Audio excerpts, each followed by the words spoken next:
So guys, let's discuss this question. Question is, what is meant by total cost? मैं तुम्हें ना इसके दो फॉर्मूलाज दूंगा. एक तो मतलब दो दो डेफिनेशंस दूंगा. एक तो जो टोटल प्रॉपर डेफिनेशन है, और अगर किसी को प्रॉपर डेफिनेशन याद नहीं है तो वो बच्चा भी इसका आंसर लिख सकता है और पूरे नंबर उसके भी आ सकते हैं. पहली बात तो इसकी प्रॉपर डेफिनेशन लिखते हैं. तो वो है total cost is defined as the total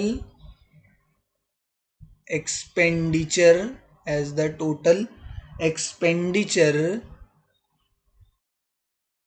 incurred by a firm, total expenditure incurred by a firm on the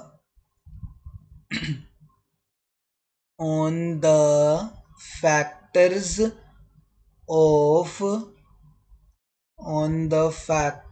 of production required in the production of the commodity. क्या मतलब है इसका? टोटल कॉस्ट क्या है? Total cost is defined as the total expenditure, जितना भी firm ने खर्चा करा है. किसके ऊपर खर्चा करा है? किसके ऊपर खर्च करा है फर्म ने? Factors of production. जितने भी फैक्टर्स ऑफ प्रोडक्शन एक्वायर करने में, कि जितना भी मतलब उसने ना, देखो, आउटपुट, प्रोडक्शन मतलब आउटपुट, जितना भी आउटपुट बनाने में उसने फैक्टर्स ऑफ प्रोडक्शन पर खर्चा करा. आउटपुट बनाने के लिए उसे क्या चाहिए होगा? इनपुट चाहिए होगा.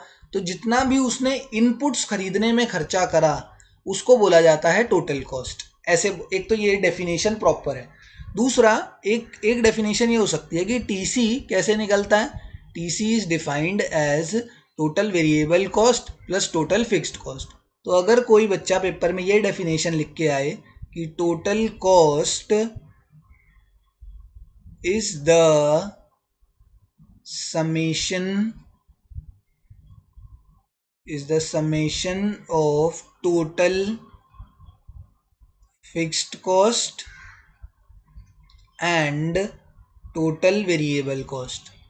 टोटल फिक्स्ड कॉस्ट और टोटल वेरिएबल कॉस्ट के समीशन को हम टोटल कॉस्ट बोलते हैं. अगर ये भी लिख दोगे तो this is also the right answer. ये भी बिल्कुल सही होगा, कोई गड़बड़ नहीं है इसमें.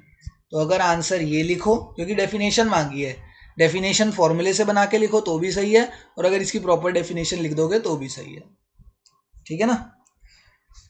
Thank you.